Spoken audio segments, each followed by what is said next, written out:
ನಾರಾಯಣಂ ಸುರಗುರುಂ ಜಗದೇಕನಾಥಂ ಭಕ್ತಪ್ರಿಯಂ ಸಕಲಲೋಕನಮಸ್ಕೃತಂಚ ತ್ರೈಗುಣ್ಯವರ್ಜಿತಮಜಂ ವಿಭುಮಾದ್ಯವೀಶಂ ವಂದೇ ಭವಘ್ನಂ ಅಮರಾಸುರಸಿದ್ಧವಂದ್ಯಂ ನಾರಾಯಣಂ ನಮಸ್ಕೃತ್ಯ ನರಂ ಚೈವ ನರೋತ್ತಮಂ ದೇವೀಂ ಸರಸ್ವತೀಂ ಜಾತಂ ತತೋ ಜಯಮುದೀರಯೇತ್. ಶ್ರೀಗುರುಭ್ಯೋ ನಮಃ. ವೇದವಿತ್ ಪರಮಾತ್ಮ ವೇದಾಂತ ಕರೆಸಿಕೊಂಡ ಮೇಲೆ ವೇದವನ್ನು ತಿಳಿದವನೂ ಅವನೇ ಅಂತ ಹೇಳಿ, ಅಂದರೆ ಪರಮಾತ್ಮ ಸ್ವತಃ ಜ್ಞಾನಸ್ವರೂಪಿ ಮತ್ತು ಸಂಪೂರ್ಣವಾಗಿ ಅವನನ್ನು ಅರಿತುಕೊಳ್ಳುವಂತಹ ಸಾಮರ್ಥ್ಯ ಪ್ರಪಂಚದಲ್ಲಿ ಬೇರೆ ಯಾರಿಗೂ ಇಲ್ಲ ಅಂತ ಹೇಳಿ. ಇನ್ನೊಂದು, ಪ್ರಪಂಚದ ವಾಸ್ತವ ಒಂದು ಸ್ವರೂಪ ಏನಿದೆ ಅದನ್ನು ತಿಳ್ಕೊಳ್ಳುವಂಥದ್ದೇ ನಮ್ಮ ಜ್ಞಾನ ಸಾಧನೆ ಅಂತ ಕೃಷ್ಣ ಹೇಳುವ ಹಾಗೆ, ಊರ್ಧ್ವಮೂಲಂ ಅಧಃಶಾಖಂ ಅಶ್ವತ್ಥಂ ಪ್ರಾಹುರವ್ಯಯಂ ಛಂದಾಂಸಿ ಯಸ್ಯ ಪರ್ಣಾನಿ ಯಸ್ತಂ ವೇದ ಸ ವೇದವಿತ್ ಅಂತ. ಯಾರು ವೇದವಿತ್? ಈ ಪ್ರಪಂಚದ ಸಮಸ್ತ ಆಗುಹೋಗುಗಳನ್ನೆಲ್ಲವನ್ನೂ ಕೂಡ ಸರಿಯಾಗಿ ತಿಳ್ಕೊಂಡವನು ವೇದವಿತ್. ಅದು ಪರಮಾತ್ಮ ಮಾತ್ರ. ಅದು ನಮಗೆ ಸ್ಪಷ್ಟತೆ ಇದೆ. ಯಾಕಂದರೆ ಯಾರಿಗೂ ಯಾವುದನ್ನು ಕೂಡ ಸಮರ್ಪಕವಾಗಿ ತಿಳಿದುಕೊಳ್ಳಲಿಕ್ಕೆ ಸಾಧ್ಯವಾಗುವುದಿಲ್ಲ. ದೇವತಾ ಸ್ವರೂಪಗಳು, ಅವರ ಸಾಮರ್ಥ್ಯಗಳು, ಅವರ ಯೋಗ್ಯತೆಗಳು ಅದೊಂದು ಹಂತಕ್ಕೆ ಇರಲಿ. ನಮ್ಮ ಇತಿಮಿತಿಗಳಲ್ಲಿ ನೋಡುವಾಗ ಹೊಸದೇ ನಮಗೆ ಪ್ರತಿ ಕ್ಷಣದಲ್ಲಿಯೂ ಕಾಣಿಸಿಕೊಳ್ತದೆ. ಇರುವಂತಹ ಇಲ್ಲಿಯ ಸೃಷ್ಟಿಯನ್ನು ಅರ್ಥ ಮಾಡಿಕೊಳ್ಳುವುದರಲ್ಲಿ, ಎಷ್ಟು ಇದೆ ಅಂತ ತಿಳಿದುಕೊಳ್ಳುವುದರಲ್ಲೇ ನಾವು ಸೋತು ಹೋಗ್ತೇವೆ. ಒಂದೊಂದು ಸೃಷ್ಟಿಯ ಹಿನ್ನೆಲೆಯಲ್ಲಿರುವಂತಹ ರಹಸ್ಯಗಳನ್ನು, ಅದರ ಹಿಂದಿರುವಂತಹ ಆಶ್ಚರ್ಯಗಳನ್ನು, ಅದರ ಹಿಂದಿರುವಂತಹ ಮಹಿಮೆಗಳನ್ನೆಲ್ಲ ಗುರುತಿಸುವುದು ಹೇಗೆ, ಅದನ್ನು ಗಮನಿಸುವುದು ಹೇಗೆ? ಹಾಗಾಗಿ ನಮ್ಮಿಂದ ಸಾಧ್ಯವಾಗದಂತಹ ಅಥವಾ ನಮ್ಮಿಂದ ಕಲ್ಪನೆಯನ್ನೂ ಮಾಡಲಿಕ್ಕೆ ಸಾಧ್ಯವಾಗದಂತಹ ವಿಚಾರ ಅಥವಾ ಪರಮಾತ್ಮನ ಸ್ವರೂಪ ಅದು ವೇದವಿತ್ ಅಂತ ಹೇಳಿ. ಹಾಗಾಗಿ ವೇದಗಳಲ್ಲಿ ಇರುವಂತಹ ಪ್ರಭೇದಗಳನ್ನು ನಾವು ಗಮನಿಸಬೇಕು. ನಮಗೆ ಗೊತ್ತಿರುವ ಹಾಗೆ ಸಂಹಿತೆ, ಆರಣ್ಯಕ, ಉಪನಿಷತ್ತು, ಬ್ರಾಹ್ಮಣ ಇತ್ಯಾದಿಗೆಲ್ಲ ವಿಭಾಗಗಳಿವೆ. ಅನಂತವಾದಂತಹ ವೇದ ಅಕ್ಷರಗಳನ್ನೆಲ್ಲ ಪರಮಾತ್ಮನೇ ಸ್ವತಃ ವೇದವ್ಯಾಸ ರೂಪಿಯಾಗಿ ಬಂದು ನಮಗೆ ವಿಭಾಗಗಳನ್ನು ಮಾಡಿಕೊಟ್ಟ. ಆಮೇಲೆ ಅದು ನಮಗೆ ಸರಿಯಾಗಿ ಅರ್ಥ ಆಗಲಿಕ್ಕಿಲ್ಲ. ಇನ್ನಷ್ಟು ಕಲಿಯುಗದಲ್ಲಿ ವಿಶೇಷವಾಗಿ ನಮಗೆ ಜ್ಞಾನದ ಸಾಧನೆಗೆ ತುಂಬ ಕಷ್ಟಗಳು ಬರ್ತವೆ, ಏಕಾಗ್ರತೆಗಳು ಇರುವುದಿಲ್ಲ, ಡಿಸ್ಟ್ರಾಕ್ಷನ್ಗಳು ಜಾಸ್ತಿ ಆಗ್ತವೆ ಅಂತ ಹೇಳಿ ನಿರ್ಣಯಾತ್ಮಕವಾದಂತಹ ಅನೇಕ ಗ್ರಂಥಗಳು, ವಿಶೇಷವಾಗಿ ಬ್ರಹ್ಮಸೂತ್ರ ಮತ್ತು ಪಂಚಮವೇದ ಅಂತ ಕರೆಸಿಕೊಳ್ಳುವಂತಹ ಪುರಾಣ ಭಾರತಾದಿಗಳು, ಇದನ್ನೆಲ್ಲ ನಿರ್ಮಾಣ ಮಾಡಿಕೊಟ್ಟಂತಹ ಆ ಪರಮಾತ್ಮ ಅವನು ತಾನೇ ವೇದವಿತ್. ಇರಲಿ, ವೇದವನ್ನು ನಾವು ತಿಳಿದುಕೊಂಡು ಅಥವಾ ಅದನ್ನೇ ಆಧಾರವಾಗಿಟ್ಟುಕೊಂಡೇ ನಾವು ಈ ಪ್ರಪಂಚದಲ್ಲಿ ಸಾಧನೆಯನ್ನು ಮುಂದುವರಿಸಬೇಕು. ಎಷ್ಟು ಗೊಂದಲಮಯ ಗೊತ್ತಾ ಈ ಪ್ರಪಂಚ.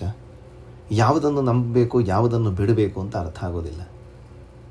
ನಾವು ಯಾಕೆ ಬಂದಿದ್ದೇವೆ ಅಂತ ಹೇಳಿ ಪ್ರಶ್ನೆ ಮಾಡಿಕೊಳ್ಳಲಿಕ್ಕೆ ಹೋಗುವಾಗ ಎಷ್ಟು ವಿಚಿತ್ರ ಕಾಣ್ತದೆ. ಮೊನ್ನೆ ಯಾರೋ ಮಾತಿಗೆ ಒಂದು ಸಂದರ್ಭವನ್ನು ಉಲ್ಲೇಖ ಮಾಡಿ ಹೇಳಿದರು, ಸುಮ್ಮನೆ ತಮಾಷೆಗೆ, ನೀವು ಕೈ ತೊಳ್ಕೊಳ್ತೀರಾ ಅಂತ. ಹೌದು, ನಮಗೆ ಆ ಅಭ್ಯಾಸ ಇದೆ. ನಾನು ಪ್ರತಿಯೊಂದು ಸಂದರ್ಭದಲ್ಲಿಯೂ ಕೂಡ ಕೈ ತೊಳ್ಕೊಳ್ತೇನೆ ಅಂತ. ನೀವು ಯಾವಾಗ ಕೈ ತೊಳ್ಕೊಳ್ತೀರಿ?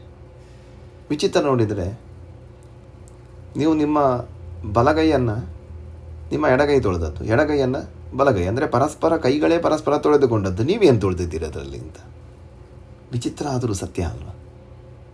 ಏನಂದರೆ ಈ ಪ್ರಪಂಚದಲ್ಲಿ ನಾವು ಅನ್ನುವಂಥದ್ದಕ್ಕೆ ಏನು ಅರ್ಥ? ನಾನು ಮಾಡಿದೆ ಅಂದರೆ ನನ್ನ ಕೈ ಮಾಡಿದ್ದು ಅಂತ ಹೇಳಿದರೆ, ಈ ಒಂದು ಲಾಜಿಕಲಿ ಯಾವುದನ್ನು ಕೂಡ ನಾವು ನಿರ್ಣಯ ಮಾಡಲಿಕ್ಕೆ ಬರೋದಿಲ್ಲ. ನಾವು ಅಂದರೆ ಏನು ಅಂತ.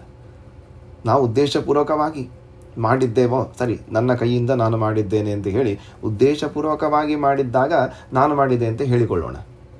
ಕೆಲವು ಸಂದರ್ಭದಲ್ಲಿ ನಮಗೆ ಗೊತ್ತೇ ಇರೋದಿಲ್ಲ, ಮನಸ್ಸು ಎಲ್ಲೋ ಇರ್ತದೆ, ಕೈ ಇನ್ನೇನೋ ಮಾಡ್ತಾ ಇರ್ತದೆ. ಆಗ ನಮ್ಮ ಕೈ ಮಾಡಿದ್ದನ್ನು ನಾವು ಅಂತ ಒಪ್ಪಿಕೊಳ್ಳಿಕ್ಕೂ ನಾವು ಹೆಸಿಟೇಟ್ ಮಾಡಬೇಕಾದಂತಹ ಪರಿಸ್ಥಿತಿ ಇರ್ತದೆ. ಅಯ್ಯೋ, ನಾನು ಮಾಡಿದ್ದೇನೋ ಅಂತ ಹೇಳಿ ನಾವೇ ಆಶ್ಚರ್ಯ ಪಡುವಂತಹ ಕ್ರಮವೂ ಇರ್ತದೆ. ಹೀಗಿರಬೇಕಾದ್ರೆ ಈ ಪ್ರಪಂಚದ ಈ ಎಲ್ಲ ವಿಚಿತ್ರಗಳನ್ನು ನಾವು ಹೇಗೆ ಒಪ್ಪಿಕೊಳ್ಳೋದು? ಇಲ್ಲಿ ಯಾವುದು ಮಾಯೆ, ಯಾವುದು ನಿಜವಾಗಿ ತಿಳ್ಕೊಳ್ಬೇಕಾದಂತಹ ತತ್ವ ಅರ್ಥ ಆಗೋದಿಲ್ಲ. ಅದಕ್ಕೋಸ್ಕರ ನಮ್ಮ ದೇಹದ ಈ ವ್ಯವಸ್ಥೆಗಳಲ್ಲಿ ಇಷ್ಟೊಂದು ಗೊಂದಲ ಇರಬೇಕಾದರೆ ಇನ್ನು ಈ ದೇಶ, ಈ ಪ್ರಪಂಚ, ಇಲ್ಲಿ ಪರಸ್ಪರ ನೋಡಿ, ನಮ್ಮ ಮನೆಯೊಳಗೆ ಒಬ್ಬರನ್ನೊಬ್ಬರ ಅರ್ಥ ಮಾಡಿಕೊಳ್ಳಿಕ್ಕೆ ನಮ್ಮಿಂದ ಆಗೋದಿಲ್ಲ. ನಮ್ಮ ಮನೆಯವರನ್ನು ಬಿಡಿ, ನಮ್ಮನ್ನೇ ನಾವು ಅರ್ಥ ಮಾಡಿಕೊಳ್ಳಿಕ್ಕೆ ಆಗಲಿಲ್ಲ. ನನಗೆ ನಿನ್ನೆ ಇದು ಇಷ್ಟ ಆಗಿತ್ತು, ನನಗೆ ಅದು ಬೇಕು ಅಂತ ಅನ್ನಿಸೋದು ಇವತ್ತಿಗಾಗೋ ಬೇರೆ ಆಗಿದೆ. ಅನುಭವವೋ, ಜೀವನದ ಆ ಒಂದು ಮೆಚ್ಯೂರಿಟಿಯೋ ಏನೂ ಗೊತ್ತಿಲ್ಲ, ಬದಲಾವಣೆಗಳು ಆಗ್ತಾನೇ ಇರ್ತವೆ. ಮನಸ್ಸಿಗೂ ದೇಹ ಜೀವ ಸ್ವಭಾವಕ್ಕೂ ಇರುವಂತಹ ಆ ಎಲ್ಲ ಅಗಾಧ ಅಪಾರವಾದಂತಹ ಭಿನ್ನತೆಗಳನ್ನು ಅರ್ಥ ಮಾಡಿಕೊಳ್ಳೋದ್ರಲ್ಲಿ ನಾವೇ ಸೋತಿದ್ದೇವೆ. ಹೀಗಿರಬೇಕಾದ್ರೆ ಇದಮಿತ್ತಂ ಅಂತ ಹೇಳಿ ನಮಗೆ ಈ ಒಂದು ಸತ್ಯದ ಅರಿವನ್ನು ಮಾಡಿಸಿಕೊಡುವುದು ಯಾರು? ಅದಕ್ಕೆ ಇರುವಂಥದ್ದು ವೇದಯತೀತ ವೇದ ಅಂತ, ವೇದಗಳು. ಆ ವೇದವನ್ನು ತಿಳ್ಕೊಂಡವ ಅವನೊಬ್ಬನೇ. ಯಾಕೆ? ನಮಗೇನು ಗೊತ್ತಿದೆ? ನಾವಿಲ್ಲಿ ಬರುವಾಗ ಯಾವ ಜ್ಞಾನವೂ ನಮ್ಮಲ್ಲಿ ಇರಲಿಲ್ಲ. ಎಲ್ಲೋ ಒಂದು ಕಡೆ ನಮಗೆ ಜನ್ಮ ಆಗ್ತದೆ, ಅಲ್ಲಿ ಬೆಳೀತೇವೆ. ಆ ಪರಿಸರದಲ್ಲಿ ಇರುವಂತಹ ಭಾಷೆ, ಆ ಮನೆತನದಲ್ಲಿರುವಂತಹ ಜೀವನ ಕ್ರಮ ಅದು ನಮ್ಮದಾಗಿ ಬಿಡುತ್ತದೆ. ಮತ್ತು ಈ ದೇಹ ಯಾವುದಕ್ಕೂ ಕೂಡ ಅಲ್ಲಿ ಶಾಶ್ವತವಾಗಿರುವಂತಹ ವ್ಯವಸ್ಥೆ ಅಂತೂ ಖಂಡಿತ ಇಲ್ಲ ಅಲ್ವಾ? ಹಾಗಿರಬೇಕಾದರೆ ವೇದದ ಮುಖೇನ ನಾವು ತಿಳಿದುಕೊಳ್ಳುವಂತಹ ಜ್ಞಾನದ ವಿಚಾರಗಳು ಎಷ್ಟಿದ್ದರೂ ಕೂಡ ನಾವು ನಮ್ಮ ಸಾಧನಾ ಮಾರ್ಗದಲ್ಲಿ ಮುಂದೆ ಹೋಗಬೇಕಾದರೆ ಜೊತೆಗೆ ಬರುವಂಥದ್ದು ನೋಡಿ, ಪ್ರಪಂಚದಲ್ಲಿ ಜನ್ಮ ಪುನರ್ಜನ್ಮಗಳ ಆ ಗೊಂದಲಗಳು ನಮಗೆ ಯಾವಾಗಲೂ ಇದ್ದೇ ಇರ್ತವೆ. ಯಾರೋ ಹೇಳಿದಂತಹ ಅಥವಾ ಪುರಾಣಾದಿಗಳಲ್ಲಿ ಉಲ್ಲೇಖವಾದಂತಹ ಆ ಪುನರ್ಜನ್ಮಾದಿಗಳು, ಸ್ವರ್ಗ ನರಕಾದಿಗಳು, ಮೋಕ್ಷ, ದೇವರು, ಕರ್ಮ ಇತ್ಯಾದಿಗಳನ್ನೆಲ್ಲ ನಾವು ನಂಬಬೇಕಾಗ್ತದೆ. ನಂಬದೆ ನಮಗೆ ಅನ್ಯ ದಾರಿಯೂ ಇಲ್ಲ ನೋಡಿ. ಮತ್ತು ಇನ್ನೇನು ಮುಂದೆ ಏನಾಗ್ತದೆ ಅನ್ನುವಂತಹ ಒಂದು ಪ್ರಶ್ನೆ ಎಲ್ಲರಿಗೂ ಇದ್ದೇ ಇರ್ತದಲ್ಲ. ನೋಡಿ ಬಂದವರು ಯಾರಾದರೂ ಇದ್ದಾರಾ? ನಮಗೆ ಪ್ರತ್ಯಕ್ಷ ದರ್ಶನಗಳು ಅಂತ ಹೇಳಿ ಇಲ್ಲ. ನಾವು ನಂಬಬೇಕಾದರೆ ಯಾರೋ ವ್ಯಕ್ತಿಗಳು ಹೇಳಿದ್ದಾರಾ, ಆ ವ್ಯಕ್ತಿಗಳನ್ನು ಮಾತನ್ನು ನಾವು ನಂಬೋಣ ಅಂತ ಹೇಳಿದರೆ ಆ ವ್ಯಕ್ತಿಯ ಮೇಲೆ ಮೊದಲು ನಂಬಿಕೆ ಬರಬೇಕಲ್ಲ. ಮೊದಲು ಅವರು ಹೇಳುವಂತಹ ಮಾತಿನಲ್ಲಿ ಒಂದು ನಮಗೆ ಪ್ರಾಮಾಣ್ಯ ಅಂತ ಕಾಣಿಸಬೇಕಾದರೆ ಆ ವ್ಯಕ್ತಿ ಸತ್ಯವನ್ನೇ ಹೇಳ್ತಾ ಇದ್ದಾರೆ, ಅವರ ಉದ್ದೇಶವೂ ಸ್ಪಷ್ಟವಾಗಿದೆ, ನಮಗೆ ಮೋಸ ಮಾಡುವಂತಹ ಉದ್ದೇಶ ಅಲ್ಲ, ಚೆನ್ನಾಗಿ ತಿಳ್ಕೊಂಡಿದ್ದಾರೆ ಮತ್ತು ಸತ್ಯವನ್ನೇ ಹೇಳ್ತಾ ಇದ್ದಾರೆ ಅಂತ ನಮಗೆ ಅವರಲ್ಲಿ ನಂಬಿಕೆ ಬರಬೇಕಲ್ಲ. ಹಾಗಾಗಿ ಪುರುಷ ಕೃತವಾದಂತಹ ದೋಷ ಪೌರುಷೇಯವಾದಂತಹ ವಾಕ್ಯಗಳಲ್ಲಿ ಬರಬಹುದು. ಹಾಗಾಗಿ ಅದಕ್ಕೋಸ್ಕರವೇ ಪರಮಾತ್ಮ ಅನಾದಿ ಕಾಲದಿಂದ ಆ ಒಂದು ವೇದದ ಈ ಒಂದು ವ್ಯವಸ್ಥೆಯನ್ನು ಮಾಡಿಬಿಟ್ಟ, ಅದು ಅಪೌರುಷೇಯ ಅಂತ ಹೇಳಿ.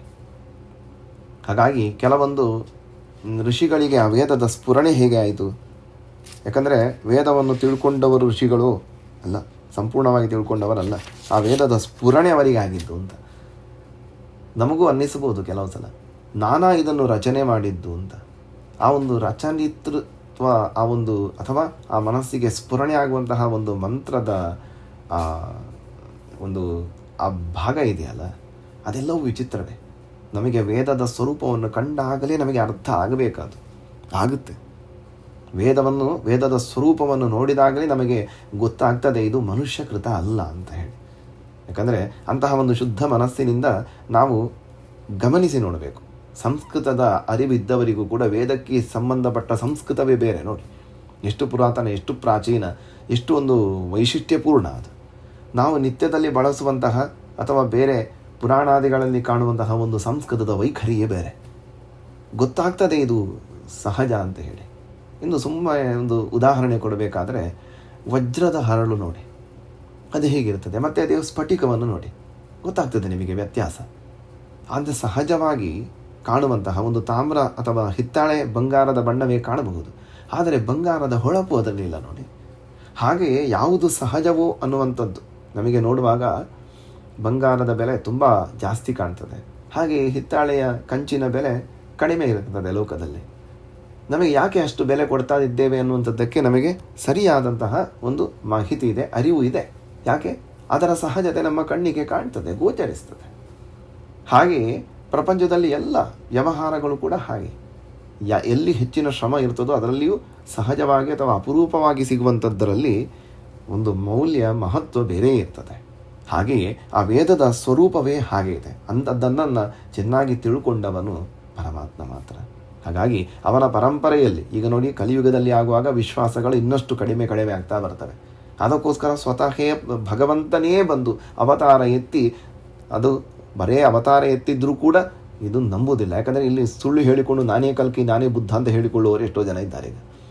ಹಾಗಾಗಿ ಪರಮಾತ್ಮ ಏನು ಮಾಡಿದ, ಕಲಿಯುಗಕ್ಕೆ ಹತ್ತಿರವಾಗುವಾಗ ಅವನು ಕೃಷ್ಣಾವತಾರವೆತ್ತಿ ವಿಚಿತ್ರವಾದಂತಹ ಲೀಲೆಗಳನ್ನೆಲ್ಲ ಮಾಡಿ, ಮತ್ತು ಅದನ್ನು ವೇದವ್ಯಾಸ ರೂಪದಿಂದ ದಾಖಲೆ ಮಾಡಿ, ರೆಫರೆನ್ಸ್ ಬೇಕಲ್ವ, ಶಾಸ್ತ್ರ ಪ್ರಮಾಣಗಳ ಮೂಲಕ ತೋರಿಸಿ, ಅಷ್ಟು ಮಾತ್ರವಲ್ಲ ವಿಶ್ವರೂಪ ದರ್ಶನವನ್ನೂ ಮಾಡಿ, ಕೊನೆಗೆ ಗೀತೆಯ ಮುಖಾಂತರ ಸ್ಪಷ್ಟವಾದಂತಹ ಮಾತುಗಳಲ್ಲಿ ತಾನೇ ದೇವರು, ವೇದೈಶ್ಚ ಸರ್ವೈ ಅಹಮೇವ ವೇದ್ಯ ಯಸ್ತಂ ವೇದ ಸ ವೇದವಿತ್, ಎಲ್ಲ ವೇದಾಹಂ ಸಮತೀತಾನಿ ವರ್ತಮಾನಾನಿ ಚಾರ್ಜುನ ಅಂತ ಹೇಳಿ, ತನಗೆ ಮಾತ್ರ ಎಲ್ಲರೂ ಗೊತ್ತಿರುವಂಥದ್ದು, ತಾನು ಮಾತ್ರ ವೇದವೇದ್ಯ, ತಾನು ಮಾತ್ರ ವೇದೈಕ ಪ್ರತಿಪಾದ್ಯ, ತನ್ನನ್ನು ನಂಬಿ ಅನ್ನುವಂಥದ್ದನ್ನು ಪ್ರತಿಪಾದಿಸಿದ ಅಲ್ವಾ. ಹಾಗಾಗಿ ವೇದವನ್ನು ತಿಳಿದವನು ತಾನೇ, ಬೇರೆ ಎಲ್ಲ ಮೋಸ ಹೋಗಬೇಡಿ, ಬೇರೆ ಯಾರನ್ನೂ ನಂಬಬೇಡಿ, ನಾನು ತೋರಿಸಿಕೊಡುವಂತಹ ಉಪದೇಶವನ್ನು ಪ್ರಾಮಾಣಿಕವಾಗಿ ನಂಬಿಕೊಂಡು ಬನ್ನಿ, ಉದ್ಧಾರ ಆಗಿ ಅಂತ ಹೇಳಿ ಅನುಗ್ರಹ ಮಾಡಿದಂತಹ ಪರಮಾತ್ಮ ಶ್ರೀಕೃಷ್ಣ ವೇದವಿತ್ ಅಲ್ಲದೆ ಮತ್ತೆ ಯಾರಿದ್ದಾರೆ.